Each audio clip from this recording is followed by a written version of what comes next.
Hello and welcome. This is Eagle Eye 621, and what you see behind me is a maximum efficiency sugarcane farm. This one back here is a massive one. It is 100 by 100 growing area that requires 25 minecart hoppers to pick up from one harvest. I'm going to be taking you today showing you how to make a maximum efficiency farm. I'm going to show you what the current champion is and explain why we now have a new one. I will take you through all the components you need to build your own. I will show it to you in action on a massive scale, and then I will show you what you should build in your own survival world or for your small server. Do check the description below for some timestamps in case you'd like to skip ahead. I'll also be going over some statistics which will allow you to design your own in terms of what size is going to be right for your world. But to start with, let's look at the current reigning champ, which is still built by a lot of the big YouTubers. And this is a design by Nembomb, who built it at a time when this was legitimately as efficient as you could make a sugarcane farm. Because of some of the more recent updates, specifically the 1.13, this is the new design. But let's talk a little bit about how sugarcane works. Now, unlike some other crops, sugarcane is rather boring. It will grow relatively slowly. You need to make sure that the block it's on is touching water, and that's really all there is to it. You just plant a lot down and you wait. And the reason for this design being the most efficient is because of the way that water worked, and specifically the blocks you had to stop water in 1.12 and below. In order to make sure that every block is touching water, he made a system like this. So you have water going down the center, and you have sugarcane blocks on either side. And this allows you to plant sugarcane on 6 out of the 9 blocks. And the reason for that goes to the collection system. In order to pick up the sugarcane, you need to be able to run a minecart hopper underneath. And prior to 1.13, this means that you had a problem with your rail system, because in order to have a more efficient layout, which we have over here, you had a problem with your rails. So this is the basic pattern for the most efficient design, and that is one water source touching 4 sugarcane blocks, which is 80% of the blocks that are growable, as opposed to only 6 out of 9. And the reason you can do this in 1.13 is because you have waterlogged blocks. And this is a waterlogged half slab, and as you can see, there's no water underneath, which means that you can run a minecart system underneath the entire farm. But without waterlogged blocks, this is your limitation. You need to have an actual block below the water. And in order to lay out a design like this, then this is the track system that you have to deal with. All of these red glass are where you can't put a rail, and that makes it extremely difficult to try and lay out a course that works. Also understanding that curved rails sometimes have difficulty picking up blocks or items above the block if it's on the corner above. So I will link to Nembomb's video about this, and I do note that he did explain the problems of why this type of design did not work at the time. However, it does work now because of that half slab and waterlogged feature. This is completely flat, and you can put a rail underneath, and I will get to that in a second. But there are a couple of basic components to how this farm works in terms of the harvesting system. So before I do that, I'm going to hover above here so you can see how this pattern works on a larger scale. And if you've done it right, each water source should be connected to 4 blocks, and that block should only be connected to the one water source. Now, the way in which you harvest these farms is a flying machine. And I know I said flying machine, but don't get nervous. These flying machines are very easy to make. So easy to make that I'm going to do something I normally don't do, which is actually build something on camera. And this flying machine actually only needs these 6 blocks. You can add some more to it just for the size, but let's go through it, and this will be how to activate it. So what you want to do is you want to place some temporary blocks first, because you're going to want to put your observers pointing up into those temporary blocks. And the reason you want to do that is because when you remove temporary blocks, and sometimes even when you place them, the observers might fire, and you don't want them to do that yet. Now, you also may want to have some immovable objects or immovable blocks blocking your flying machine so it doesn't take off in a different direction. Now, under the observers, you're going to slap a slime block, and then next to the observer that you put a slime block in, you're going to put a sticky piston. So the sticky piston is facing into the slime block, which is under the observer, and you're going to do that on both sides. And that's it. That's the whole flying machine. It is 6 blocks. I'm just going to light this so you can see it move. And then if you activate the other side, it goes back. So this is a 2-way flying machine, which is only 6 blocks. Now, when you have a flying machine run into sugarcane, it will knock it off and put it on the ground, which is what you want to allow the hopper mine carts to pick it up. But we're going to add to this. This is basically the engine of the flying machine.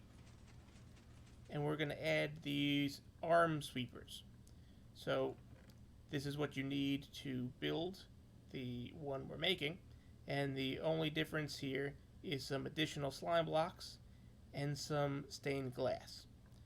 And what you do is you put out these slime blocks next to each other, and you cap it off with a lime glass, and that's just to make it a little bit easier. The slime blocks will stick and drag it along, but with a glass block at the end, then you can have your walls of this design be glass. Now, you could instead make this glass wall out of leaves so that the slime wouldn't stick to them, and then you could go all the way out with slime, but I like this better so you can see inside. And you want to go 10 blocks out in each direction. Now, pistons have a push limit of 12, which limits the size of your flying machine to 20 across. So you can see that this machine still works. If we added more blocks, it would not be able to move. I'm not going to do that, but if you added more blocks when you updated it, it just wouldn't go. So this is your basic flying machine, which is the harvester, but we also want to make this farm automatic. So what we're going to have is an automatic launch station. And the way that we do that is by building something like this. So again, very simple components that you need to build it. The daylight sensor is going to be what triggers it.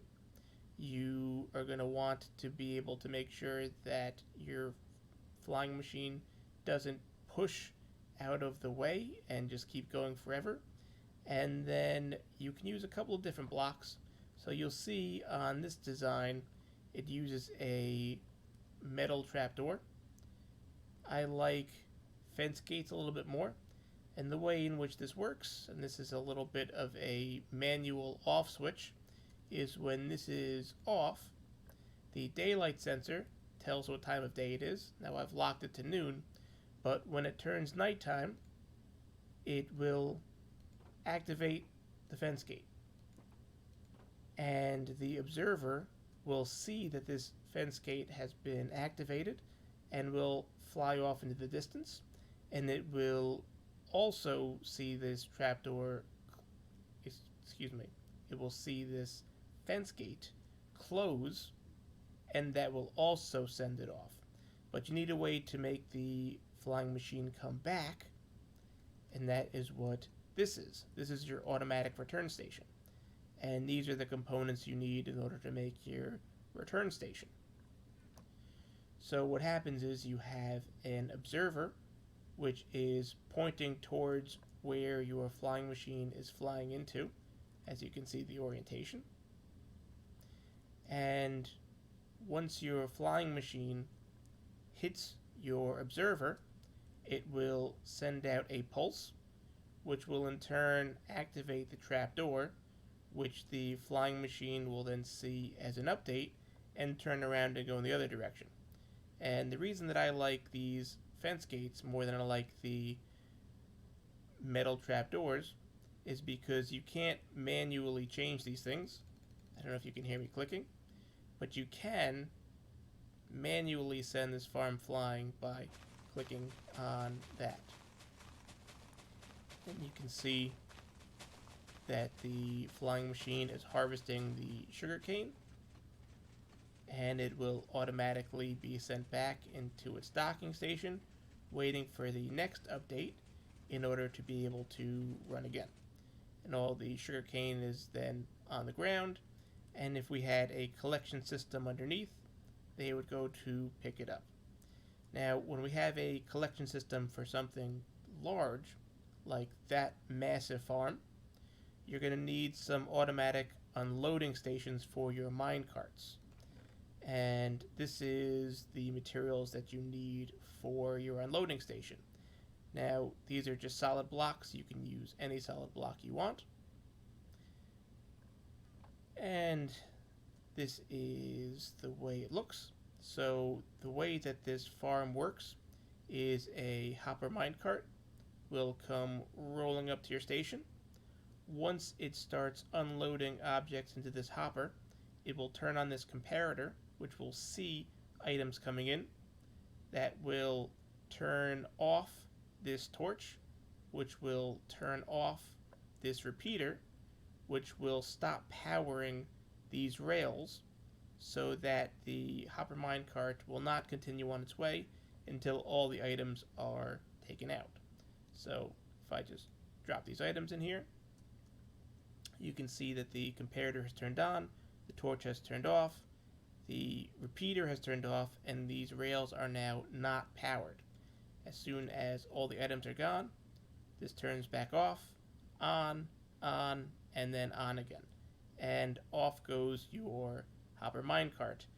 You can have two of these, and I'll show you in this configuration down there that you actually change orientation a little bit to double the speed of your unloader.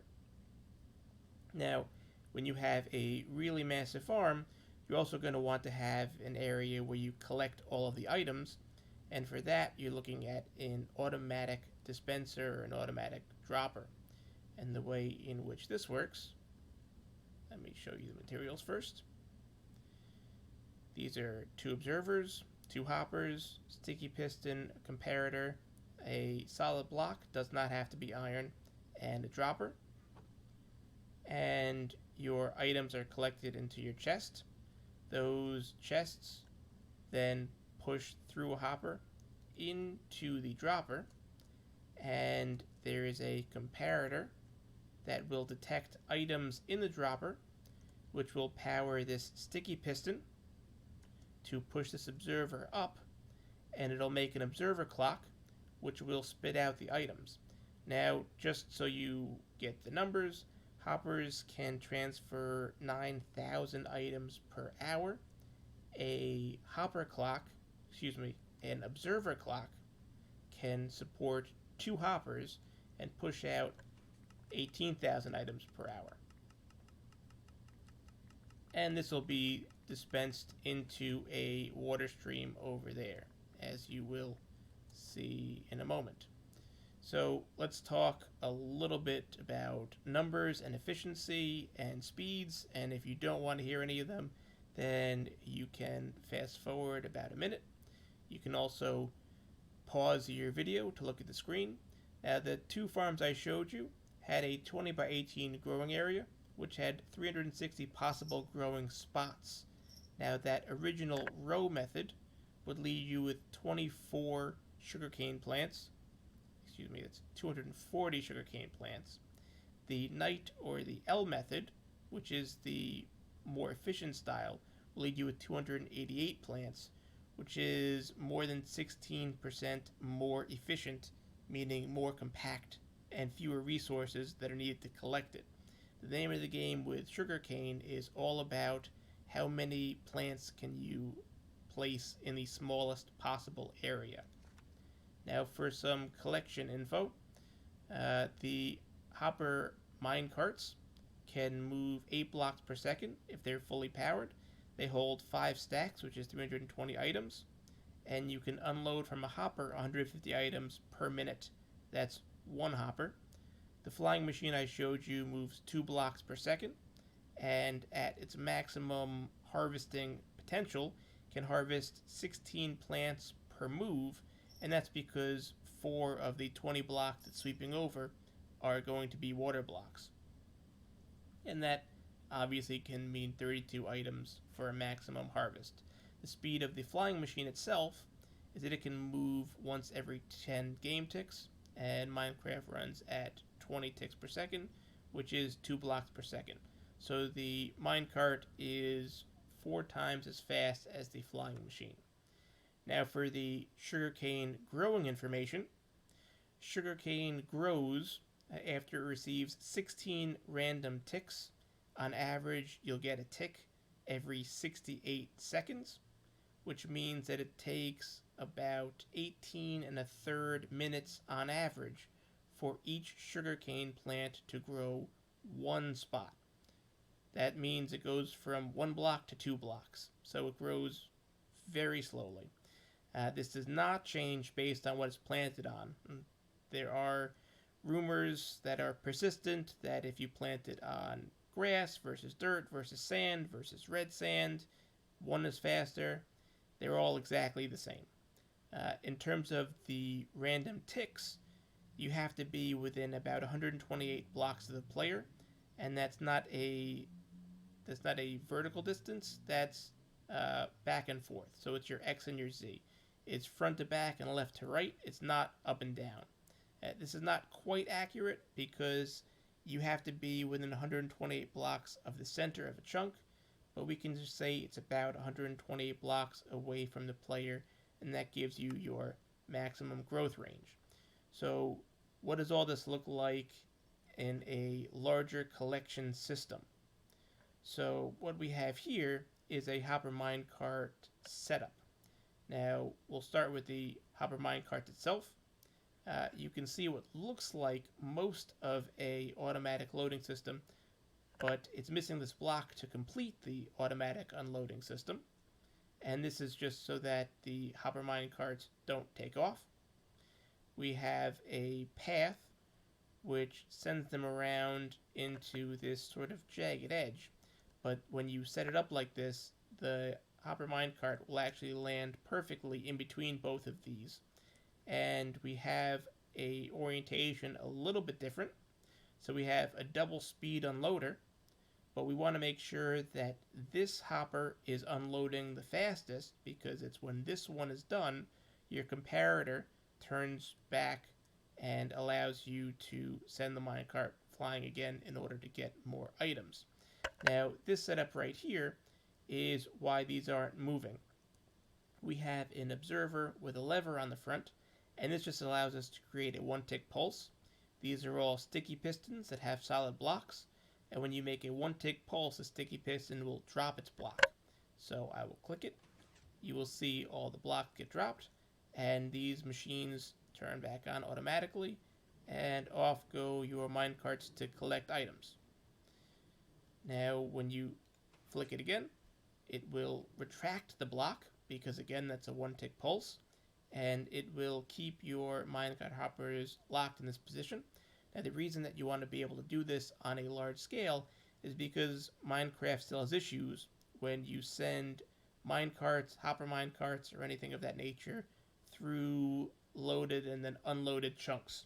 It makes it so that you may lose the minecart, it may have some strange momentum and get stuck, and it becomes a pain to try and free them. And then you need a system, unless you want to leave them in all of these chests, to collect it into a central spot. So for something this small, honestly, you wouldn't need this many minecarts. Feeling a little bit mechanical, you have the same sort of automatic on-off system. This one we just have with this lever to turn off the torch itself, and that'll send your hopper minecart along the bottom to collect items from your chest and deposit them in here. And then we used a little trick over here, which looks like a glitched out hopper minecart, but what we did was we dropped one underneath and then put a gravity block to fall to lock it in, so that it'll suck out the items that much faster. But on a larger scale, this would be woefully inefficient. So let's look at how this works at a larger scale.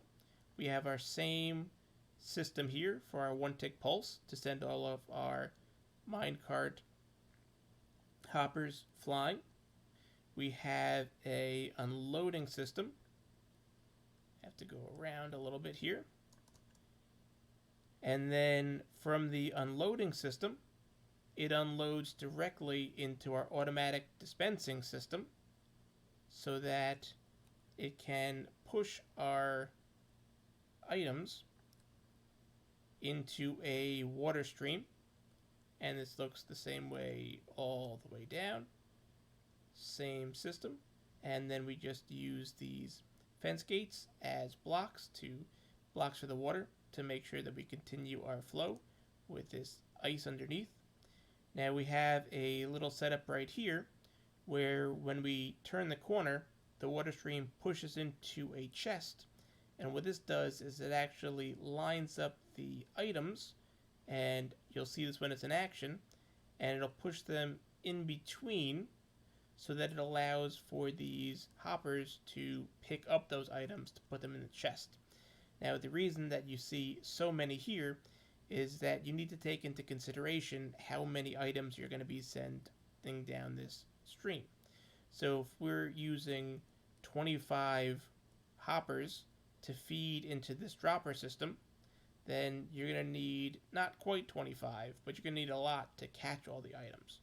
So let's see how this works in practice. We also have, forgot to show you up here, the same sort of automatic system we have. So these are flying machines, which are as large as you can make them, and they're connected to one daylight sensor, and then this signal is just carried across to all of the flying machines. And way down at the other end, you see our automatic return stations, so they will go back. So this farm, like all of the sugarcane configuration farms here, is fully automatic. If you didn't have this manual override switch on, it would turn on twice a day.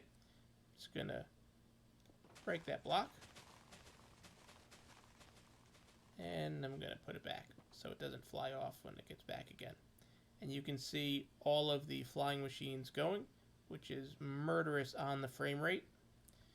And let's start our hopper minecarts to collect the items.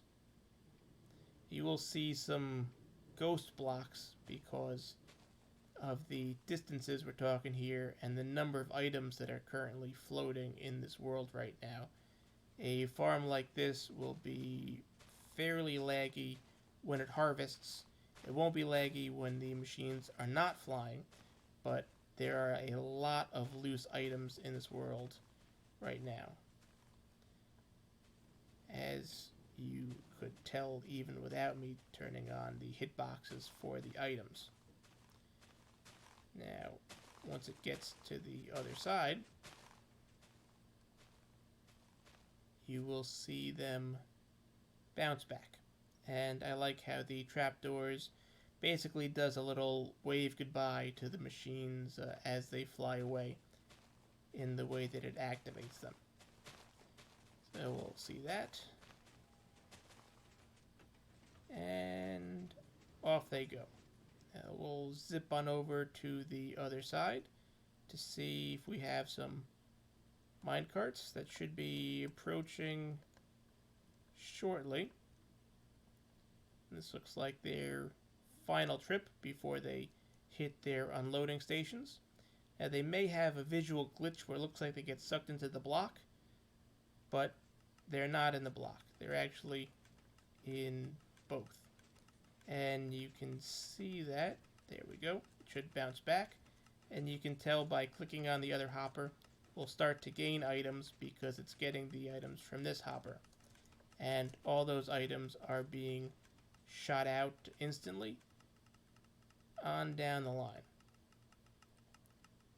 And you can see as we go by how they will hit the chest, and then you can see from their hitboxes they're on the dividing line of these blocks, but they're far enough over for the hoppers to be able to pick them up.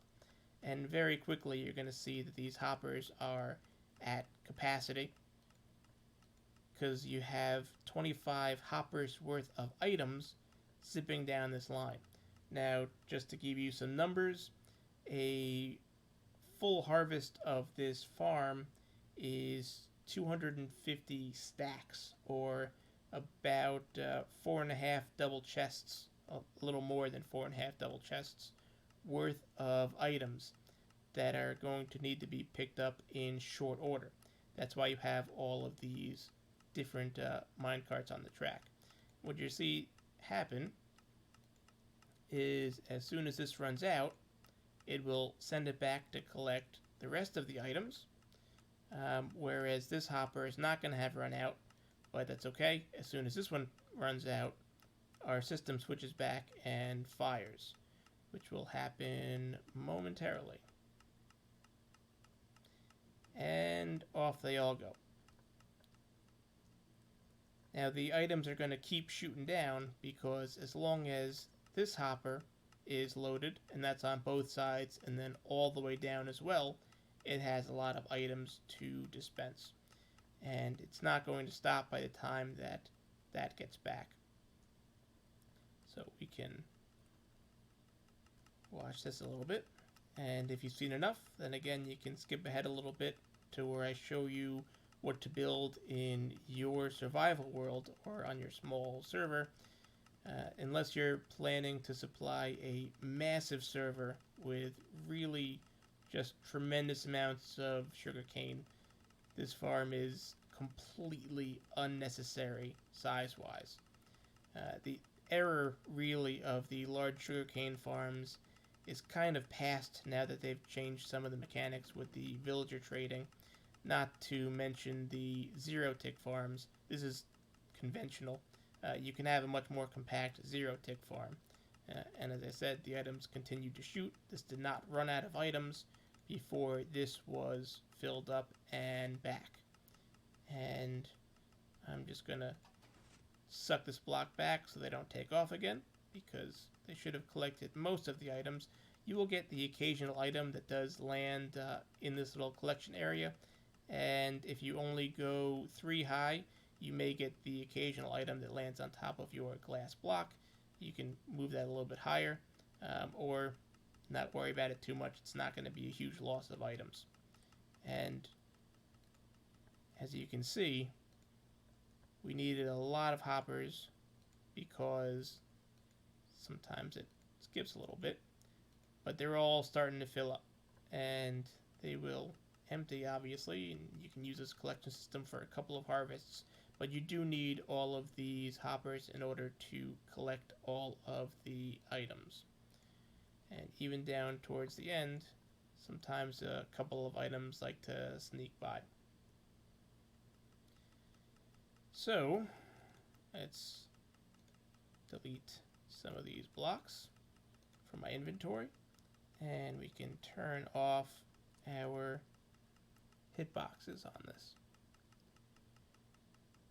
And let's move on to the farm that you should build in your survival world.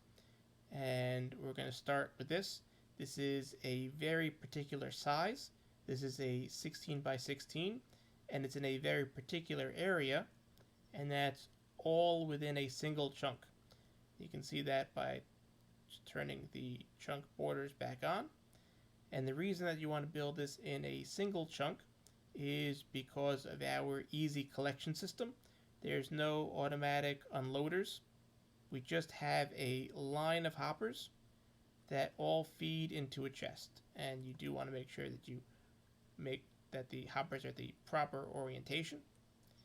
And the reason that we're keeping this all in one chunk is because we're making a relatively compact farm, which will still give you some really good rates. It is the size of a chunk that may not be compact in your mind, but compared to your 100 by 100, this is a 16 by 16. So you send your hopper minecart, all around. It will continue to go, and because it's in one chunk, you shouldn't have any issues with it glitching out or getting stuck or disappearing. Now, you then want to make your pattern, and this makes it a little bit easier to see exactly what that pattern is. Now, I added a little bit of extra fanciness around the outside with these stairs, but you don't need to have all these stairs. I put glass blocks where you would need to actually have these stairs, and then if you weren't going all stairs, make sure you put a glass block on either side so the water doesn't spill out. There you go. Again, you want to make sure that each one of these water blocks, these are half slabs, if you can't tell from above, and they're bottom half slabs. That's very important. If you put in a top half slab and then you waterlog it, it'll flush all of your rails. Don't do that to yourself. Each one of these should be connected to one block each, and that block they're connected to should not be connected to any other water blocks. Now you can go ahead and waterlog them, and you can put in your flying machine. Now this is a trimmed down version of the flying machine because again, we're only going out 16 blocks. We're not going out the full 20 blocks, but it's the same flying machine with the same automatic launcher with your manual override and your same automatic return system. Now, the growing area, the 16 by 16, is all within a chunk. There is a very small possibility you could have some issues with your flying machine moving in between your chunks. If you get extraordinarily unlikely, this machine should fire about twice a day. That's twice a Minecraft day, so roughly every 10 minutes. And there will be about a second where it will be in between two different chunks. And if you do unload one of those chunks in that 1 second every 10 minutes, you could have some issues where your flying machines get stuck and you'll have to repair them. Technically, it's 2 seconds every 10 minutes because you also have this on the outside as well on the return station, but it's much worth it to have the extra growing area than to worry about that very unlikely possibility. But that is something to take into consideration if you are concerned, or if you're building this in a place where you will be loading it and unloading a lot. And then we can put in our glass wall, and we can plant our sugarcane. And then obviously you just need to turn off your automatic override for it to launch at the appropriate time and let your collection system continue to work. Now, a farm this size will get you a little bit over 10 stacks per hour, which is a decent amount of sugarcane considering that it's no longer needed for villager trading in terms of trying to find the right books. So your primary use for this is going to be paper for rockets for your elytra. So unless you do a tremendous amount of flying, a machine like this should keep you pretty well supplied and also have enough left over for any sugar you need for any potions or any food items that you want to make, and obviously any books you need to craft as well for your enchantment purposes. So again, this is what it looks like, and this is 100% fully automatic. This will continue to run in the background. Just make sure you leave enough room for your chests to have a proper collection system, which you would put at the end of your hopper. And you also do want to leave this in the same chunk as your farm. So you can see I came back in underneath, and then obviously you could put some more hoppers and some more chests in order to make this work. If you found this video helpful, I would appreciate a like, and for more videos like this, be sure to subscribe. Thanks for stopping by.